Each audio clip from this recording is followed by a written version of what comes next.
Morning world, welcome to Monday, 10th of November, and we are taking a fly-in visit to t'other farm because Reg has rung up and he's worried about bugs.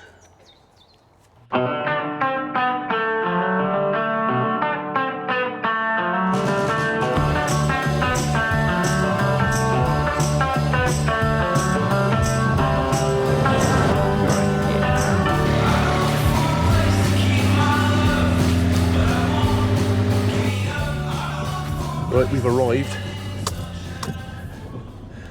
Let's go and do a bit of testing.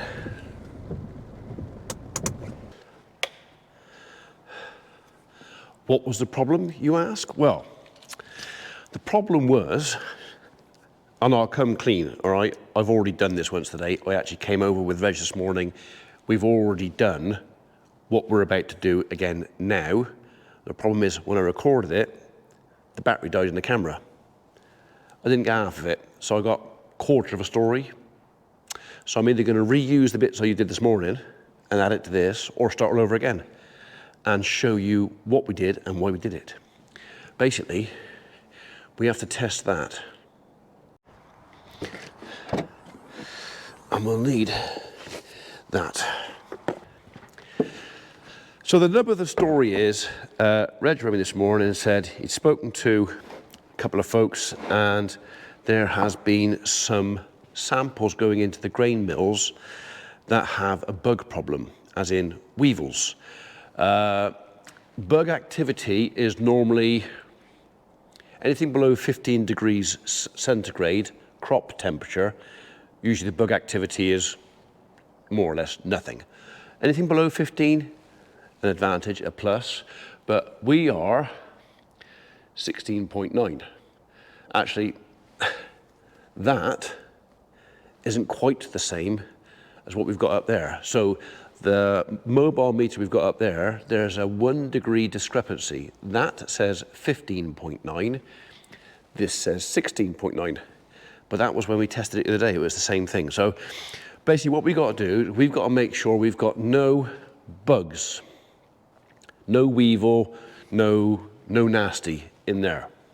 I know we haven't because we've already done it, but I'll go through it again just to show you what, why and how.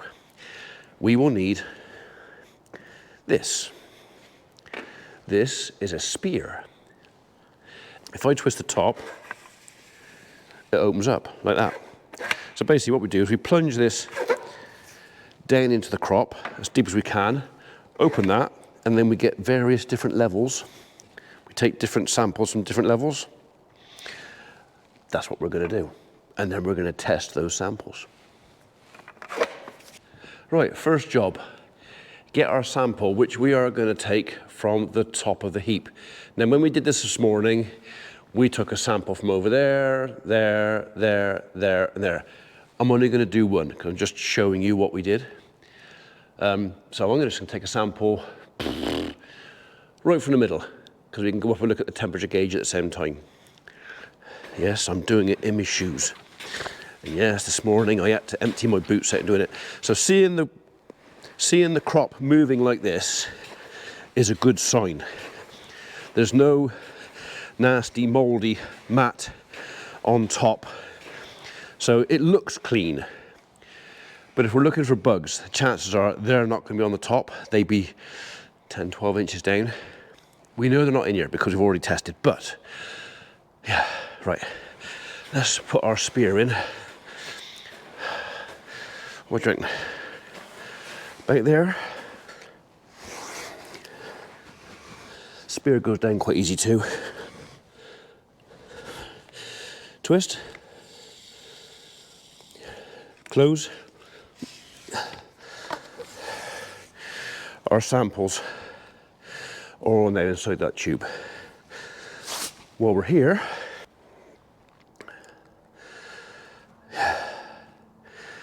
$15.9.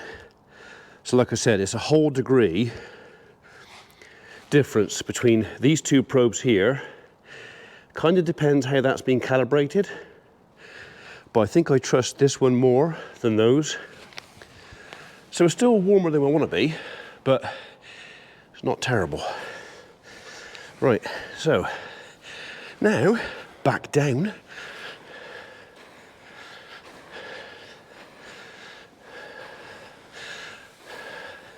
It's running well, actually.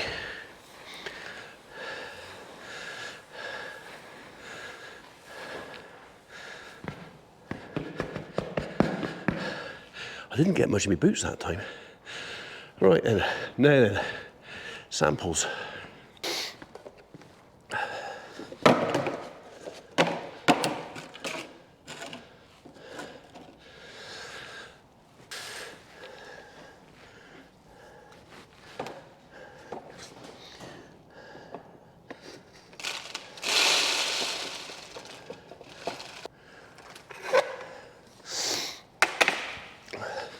Top, middle, bottom. So the first thing we're going to do is we're going to look in there and see if we can see any creepy crawlies moving around. Okay? I already know there isn't any, but we're just going to go for the motions, okay? So this is down at the bottom of that spike, so what, 4 feet deep? So this is from 4 feet down. No bugs. This is from about 3 feet down.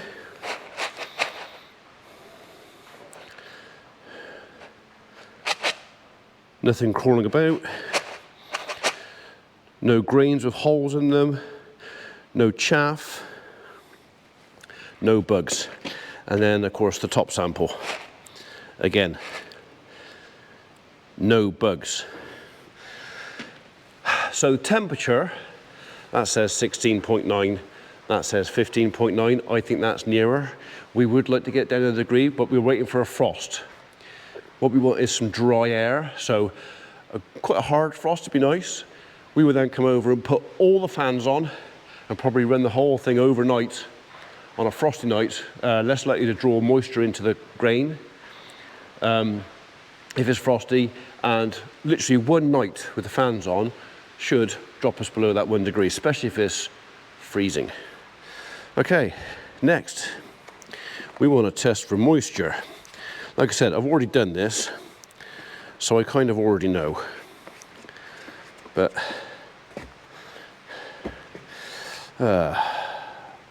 on. So we're using a 9mm, got a 9mm hole and an 11mm hole. That's just the size of the sample. We're going to go with 9. So from the top, the highest. Actually, do you know what? Let's take one from the top of the pile first. Let's take one from up here, from the surface. There you go. Nice little sample. I've chucked all the rest of it on the floor. That will be swept up, don't worry. That can go in there.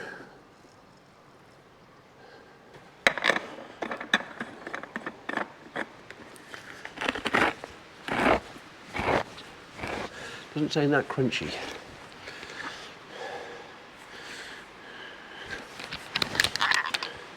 And test. 10, 9, 8, 7, 6, 5. So on the very top, 17.3%. Now I'm not really surprised about that because it's been raining for the last couple of weeks and everything's wet. So that doesn't necessarily worry me too much. The surface, what's underneath is a bit more important. You can hear the rain.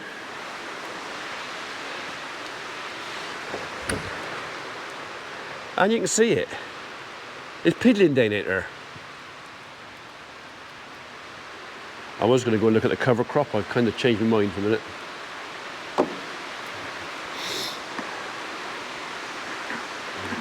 Anyway, that's that sample off the surface. Excuse me. Okay.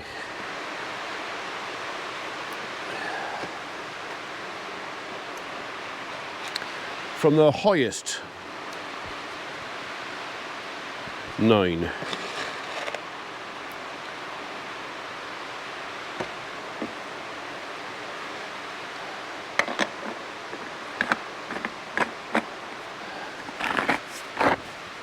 Like I said, that sounds much crunchier already. Just the sound of it, the feel of it, feels better. Test.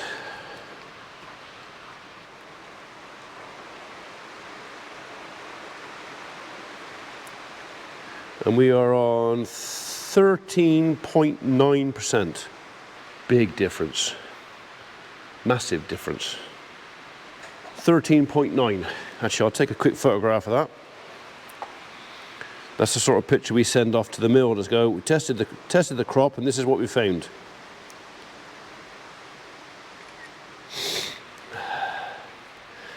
Okay, that's that one. Off the top.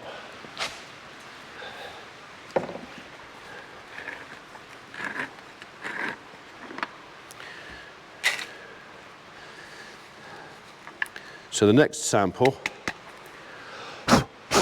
is from, what, about 3 feet deep.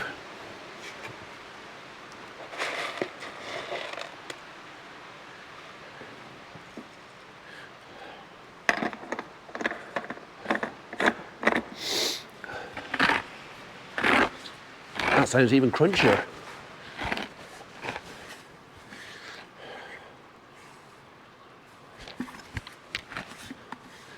Test.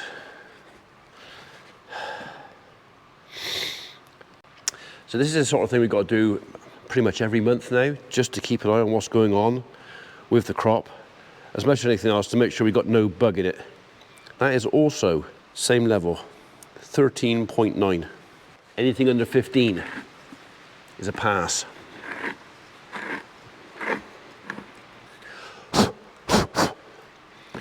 Okay. And last but not least, from our deepest sample.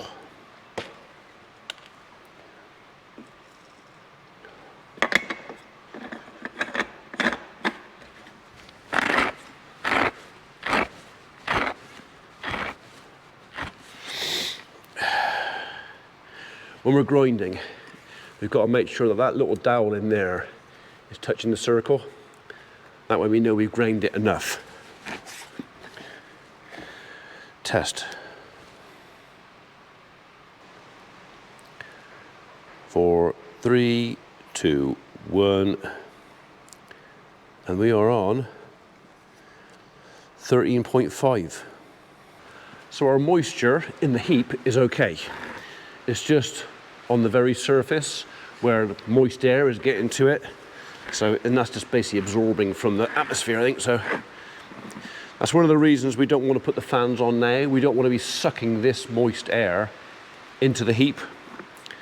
We don't want to be bringing our moisture levels up. Our moisture levels are, well, the mills will be very happy with that. That's what they want, under 15. 14 is great.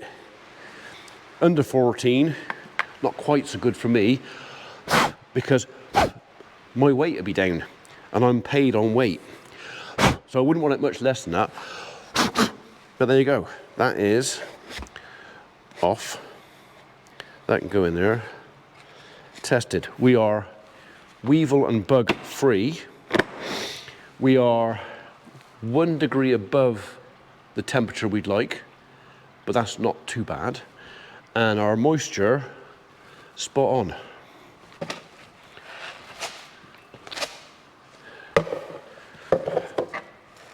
That big and go there. I think that's everything out of there. Nothing's rattling. Okay. Spear is empty, put it away for the next time. I can go back in there. The fans I'm going to leave where they are. That's pretty much it. That's pretty much what we did this morning, except we did that with 4 samples. The results are a copycat of what we had this morning. There's no point in me doing it 4 times. You only need to see it once. But there you are, that's what we're going to be doing that now every month. So I'm buying the moisture meter and the spear and a little temperature gauge off of Reg. So there was no point in me going and buying all new stuff, because a new spear is not going to do anything that an old one ain't going to do. plenty good enough for what I want. And now I know how to use it and how to use that. He's all calibrated and done. We're good to go. So we have actually sold 90 tons of this. I'm hoping for 140 tons in a year. It might only be 120 tons in a year. We don't know because I don't actually have the bushel weight of this. The mill have sent samples off and they've got all the results, but all I got back was it is malting quality, but only just, literally only just. The mill have bought this off of me for £158 a tonne, which isn't far off. It's only a couple of quid shy of the malting value anyway. Now, whether or not they put this into animal feed or whether it goes off for malting, because I think there is a shortage of malting barley. And if that is the case, then the people who want the malting barley are probably going to be a bit less fussy. So the mill might make a few extra quid on top of this, but that's up to them. That's what they do. The grain merchants, they buy it and they sell it and they go wherever they can get the best price. So I think this is probably going to go into animal feed. Probably. But anyway, so 90 tonne is sold. I've got the contract for that and all the passport applications for that. That will go either in January or December. I've told the mill that I would like the barn empty by the end of January. So we've already done a contract for 90 tonnes, just to be definitely on the safe side that I've definitely got that. And then when we've finished that 90 tonnes, we'll have a look, see what we've got left. I should have my new grain trailer by then. I'm going to put 4 or 5 tonnes in the grain trailer, which will stay in here. That will then be processed and dressed for re-drilling next year. And then whatever's left, if there's a lorry load, if there's another 30 tonne left, then we'll get a lorry in and we'll sell it in a lorry. If there's only 15 or 20 tonnes left, then that might be a case of load up Reg's tractor or my grain trailer. We'll put the other stuff aside and we'll take it to the mill with the tractor and trailer. But yeah, so 90 is sold because I've definitely got that. And if I get 140 tonnes, I've just about broke even with Reg's bill.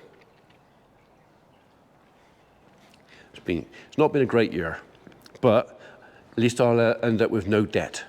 So, right, we'll have a quick sweep up and make our way home.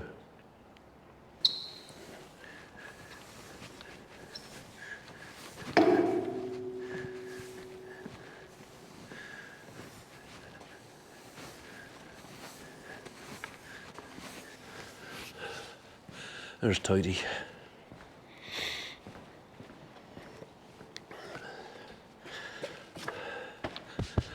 Shall we?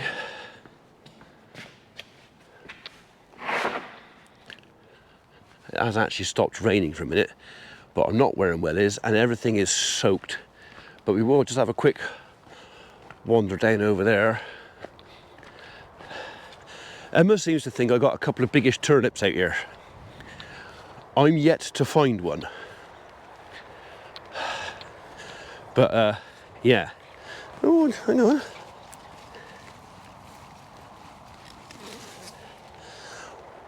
Well, I'll take that to my dad. That looks like a handsome chap. Not too much. Any more?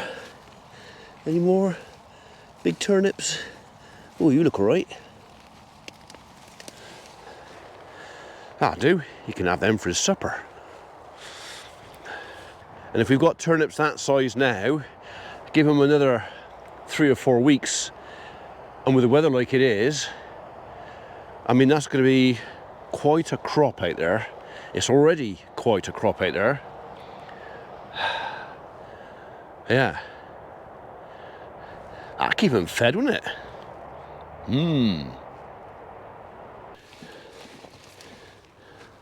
Okay, 2 turnips, 1 radish delivered to my dad. He said, thank you very much indeed. I shall look forward to that. However, I don't want the tops. So I cut them off, brought them home, and I'm going to chuck them in the feeder. I'm pretty sure I know somebody or some creatures out there who would like the tops. So waste not, want not.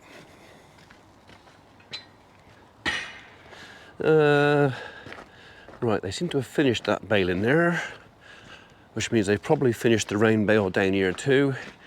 We might have to get the skid steer out in a minute and give them a bit more grub. So the bed's a little bit mucky, but not too bad. I think the biggest problem on it is everything's wet. So if the cattle are coming in wet, they're kind of making the bed wet as well. So not that they really not bothered about that. Yeah, no, pretty much finished that one too. But we'll see.